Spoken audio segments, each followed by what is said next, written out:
KSI. Hi. Welcome. Yeah. Thank you for having me. DILLON Danis press conference today. Yeah. Let's start there. How are you feeling? How's camp going? How's training going? How's preparation? Well, first of all, it's funny that DILLON Danis isn't even there.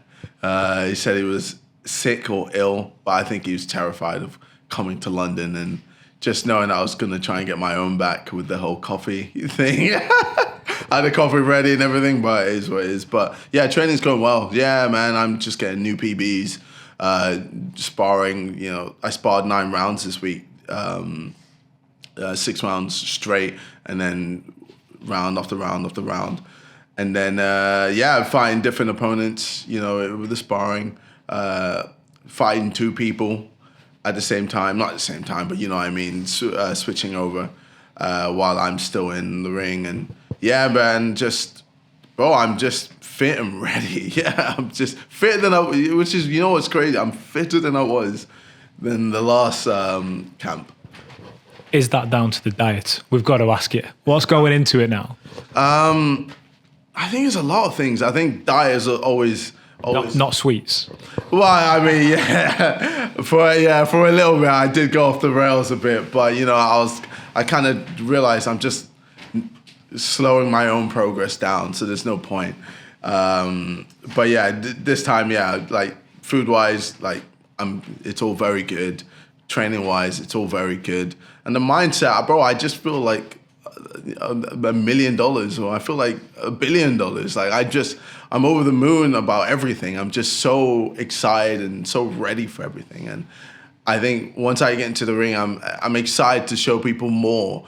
And I felt like with the last fights that I had to rush everything because it was 3 rounds. I wasn't able to really like dig in and showcase all my skills. You know, I showcased a little here and there, but I wasn't able to really put in that work because, you know, my opponents would just not fight back. And it's kind of hard to fight someone that doesn't want to fight you. So hopefully with DILLON Danis, he fights back and we get a good scrap.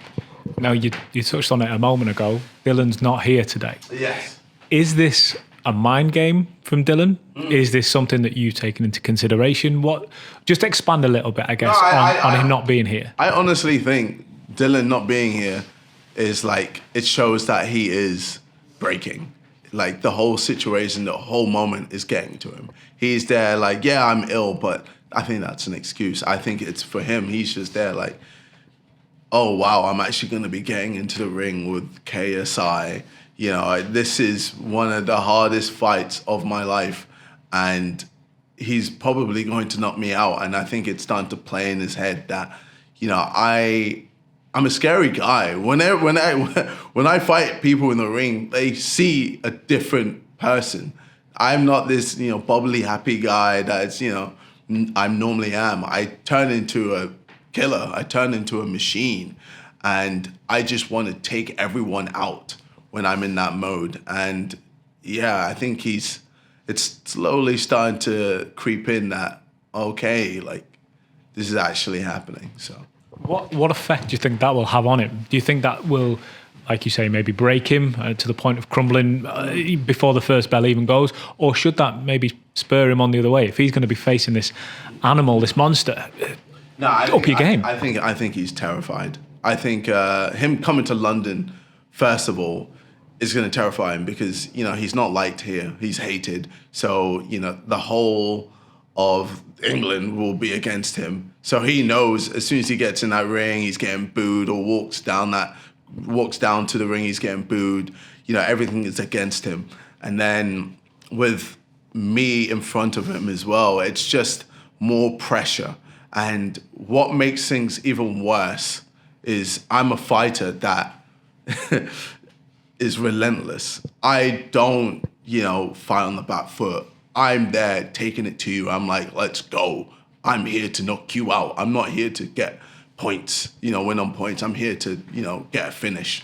I want to finish you right now. So I think for him, it's a lot. It's a lot. And every opponent I face has realized it's a lot, and it's terrifying. And, you know, that gets the adrenaline up, and it gets the heartbeat going, and then eventually his legs will go. And, you know, he's trying to overthink, whereas I'm just in my perfect space. You know, I'm there like, you're going to drown here and I'm able to swim. Like, this is the deep end and you're not going to be able to survive. And that's just how I feel in general. Does it make it more special for you, the fact that the Misfits belt is something you're going to have to defend? It's there, it's on the line. This is, I mean, you are Misfits Boxing. This is your title that you earned, 2 fights, 1 night, you're holding it. And he's coming to try and take that from you. Well, I just know he's not going to take it at all. I just know, like, I'm just a different animal, a different beast. And this is going to be mine for as long as I want it to be. So, yeah, like, it could be on the line, it might not be on the line. It's whatever. He's getting knocked out. Simple as that. And, I mean, I'm not going to let him take it anyway. Misfits is my thing. I'm not going to let him, beat, one of the guys who is part of Misfits. I want to ask you about Misfits over the course of 2022 before we have a look at the full card on the 14th of Jan. Just talk to me a little bit, and maybe put you on the spot, some of your favourite moments of Misfits Boxing in 2022. Oh, definitely Walid versus Dean the Great. I think that was an incredible fight. One of the best fights of Misfits history, as short as it has been. But it's, incredible fight. And I'm excited to see that fight happen again whenever it does happen. I think, even having Slim versus Ryan Taylor, that was such a war. And being able to see that in person was incredible and was such a moment. Greg Hardy versus Hasim Rahman, that was a big fight as well. That was just incredible. Temper versus Slim, that was...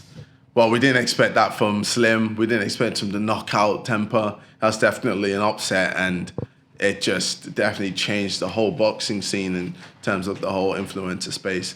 And, me fighting two people in one night, that's just a highlight of mine to be able to actually do that. I thought that was really sick. And, man, there's just so many, but I think it's cool that with Misfits, there's just going to be more and more in the future. And this is just the beginning. And we've only done 3 events and we've done so much already. I think it's just exciting to be in this space for sure. Tell us a little bit about the plans for 2023 then, for both you personally in the ring and for Misfits Boxing. Well, I think for me, I want to fight 3 times next year. That is the plan. DILLON Danis being the first person. We're still trying to figure out who the second person is. And then hopefully Jake Paul being the third and final person. And with Misfits, we just want to have more events, do more,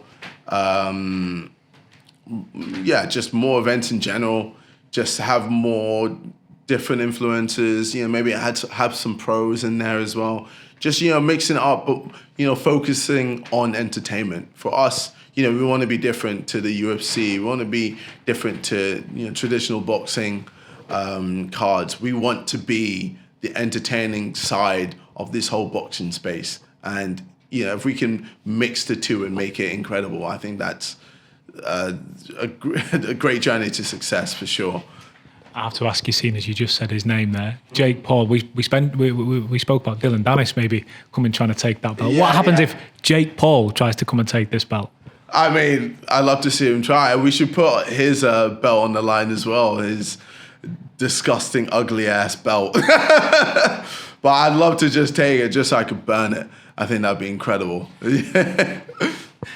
Let's have a look at our fight then. January the 14th, the whole card is stacked from top to bottom.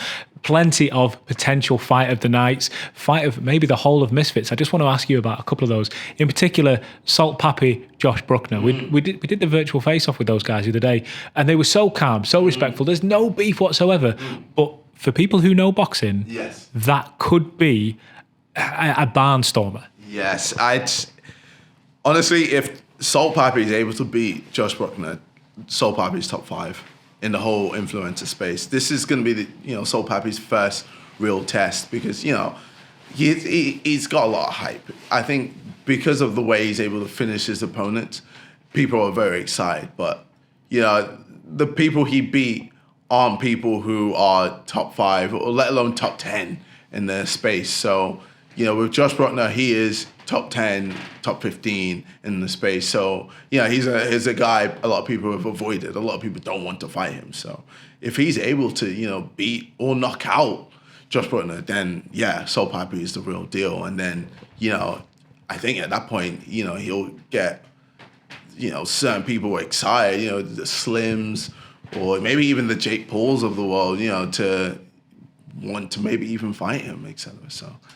Just to touch on a couple of the others, your old nemesis Swarms is back Yes. against Ryan Taylor. Talk to me a little bit about that one. I'm excited to see what Swarms does. We didn't really get to see much from Swarms when I fought him. He was too busy being a ballerina. But I think him versus Ryan Taylor is going to be a tough fight. Ryan Taylor, as we saw, was in the trenches with Slim and was able to survive. Obviously lost, but was able to survive and take the heat.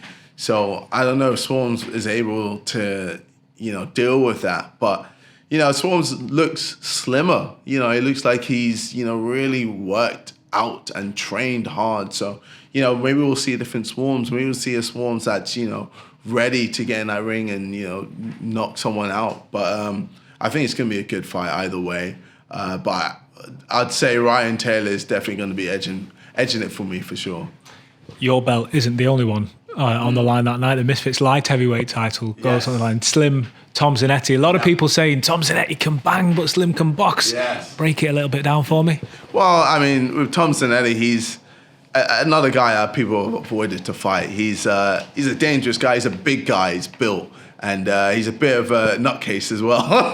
So, I mean, look, Slim is fine. Ryan has fought Ryan Taylor, who is basically Tom Zanetti, but able to throw more hands. So I don't know how Slim is going to be able to deal with that. But Slim, with Slim, you never know. You never know what to expect.